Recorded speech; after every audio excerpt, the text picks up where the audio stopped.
Hello everyone, Gujarati કિચનમાં આપણું સ્વાગત છે ફ્રેન્ડ્સ। આજે આપણે બનાવીશું તડકા છાયાનો આખા વરસ માટે સાચવી શકાય તેવો છુંદો બનાવીશું કાચી કેરીનો। તેના માટે મેં અહીંયા વજનમાં 1 કિલો અને એકદમ કડક હોય એવી કેરીની આપણે પસંદગી કરવાની છે। અને આ રીતે આપણે આગળનો ભાગ કાઢીને ચપ્પાથી અને આપણે એની સરસ છાલ કાઢી લેવાની છે આખા વરસ માટે। અને અહીંયા મેં રાજાપુરી કેરી લીધેલી છે, તે મીડિયમ ખાટી હોય છે, એટલી બધી ખાટી નથી હોતી। અને અથાણા અને છુંદા માટે આ બેસ્ટ છે વરસ માટે સાચવવા માટે। આ કેરીની આપણે એકદમ સરસ કડક હોય એવી આપણે પસંદગી કરવાની છે। અને આ રીતે આપણે એની પહેલાં છાલ કાઢી લેવાની છે। સરસ કાચી કેરીની આપણે છાલ કાઢી લઈશું। ત્યાર પછી આપણે કાચી કેરીનું છીણ કરીશું છુંદો બનાવવા માટે કાચી કેરીનો। અને મેં અહીંયા પરફેક્ટ માપ સાથે આ રેસીપી આપેલી છે। અહીંયા મારી કાચી કેરીની નીકળી ગઈ છે છાલ, તમે જોઈ શકો છો ફ્રેન્ડ્સ। હવે આપણે એનું છીણ કરી લઈશું, બહુ જાડું નહીં અને પાતળું નહીં એવું આપણે એકદમ લચ્છાદાર છીણ કરવાનું છે, તમે આમાં જોઈ શકો છો। આ રીતે આપણે કાચી કેરીનું સરસ છીણ કરી લેવાનું છે પહેલાં। અહીંયા મેં બંને કાચી કેરીનું આ રીતે સરસ છીણ કરી લીધેલું છે, વચ્ચેનો ભાગ આપણે કાઢી લેવાનો છે। અને ત્યાર પછી આપણું આ છીણ રેડી થઈ જાય, તમે આમાં જોઈ શકો છો। આ રીતે મેં બધું જ છીણ રેડી કરી લીધું છે, આવું લચ્છાદાર સરસ આપણે છીણ રેડી કરી લેવાનું છે। ત્યાર પછી આ છીણને આપણે હાથેથી થોડું ખાટું પાણી આપણે નીકાળી દેવાનું છે, બધું જ પૂરું નથી કાઢવાનું, થોડું થોડું જ આપણે કાઢી લેવાનું છે અને થોડું રાખવાનું છે, જેથી આપણું સાકર જ્યારે મિક્સ કરશું એ આપણી સરસ મિક્સ થઈ જાય। આનો આપણે એટલે વધારે પડતી સાકરનો યુઝ આપણે નથી થતો। થોડું ખાટું પાણી આપણે આ રીતે બધું નથી કાઢવાનું, થોડું રાખવાનું છે, એ રીતે થોડું થોડું કાઢીને આપણે એક બાઉલમાં આ છીણને લઈ લઈશું। આ રીતે થોડું થોડું આપણે પાણી ખાટું કાઢી લઈશું આમાંથી, અને થોડું પાણી આપણે આમાં રહેવા દેવાનું છે, બધું એકદમ નહીં કાઢી લેવાનું, આ ખાસ ધ્યાન રાખજો। આ રીતે મેં થોડું પાણી કાઢી લીધેલું છે। અમારે 1 કિલો કેરીમાંથી અમારે 1 બાઉલના ચોથા ભાગનું પાણી આમાં નીકળેલું છે। હવે આપણે જે આ પાણી કાઢેલું છીણ જે રેડી કરેલું છે એમાં આપણે અમારે અહીંયા 1 કિલો કેરી હતી એટલે સામે મેં 1 કિલો સાકર લીધેલી છે।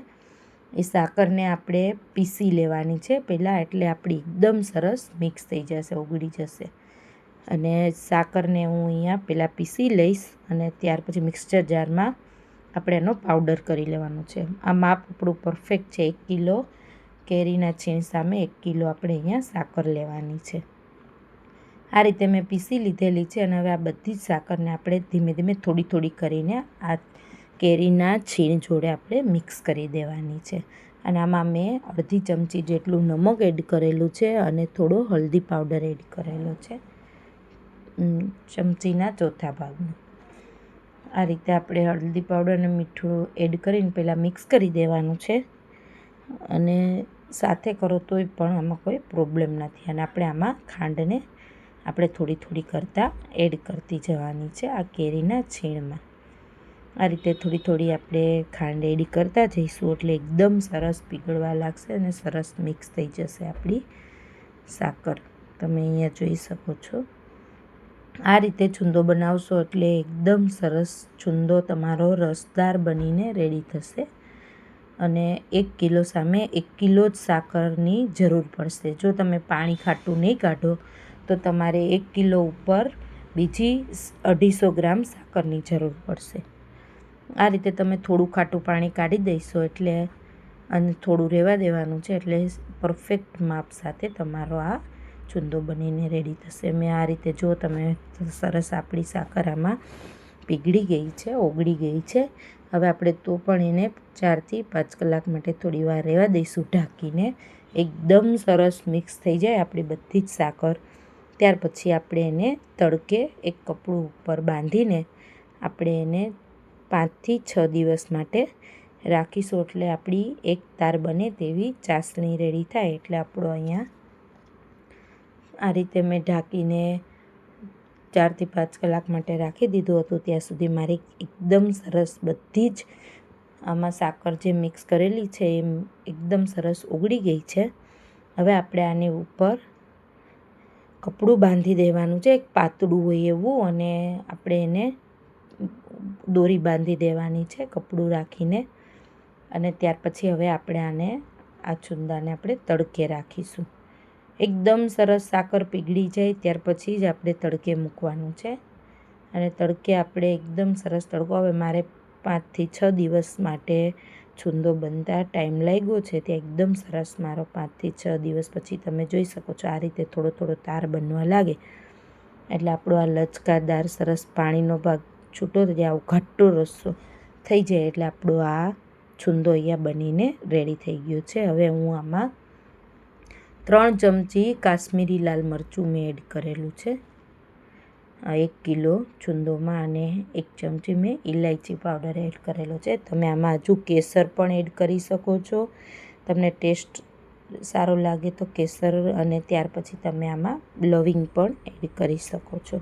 મને ઇલાયચીની ફ્લેવર વધારે પસંદ છે છુંદામાં, એટલે મારો આ અત્યારે બનીને 5 થી 6 દિવસનો ટાઈમ લાગ્યો છે તડકે રાખીને. અને આ રીતે એકદમ સરસ રસદાર મારો આ તડકા છાંયનો છુંદો બનીને રેડી થઈ ગયો છે. ફ્રેન્ડ્સ, તમે જોઈ શકો છો આ મારો અહીંયા છુંદો બનીને રેડી થઈ ગયો છે. એક તાર જેવી ચાસણી થવા આવે એટલે આપણો આ છુંદો બનીને રેડી થઈ ગયો છે.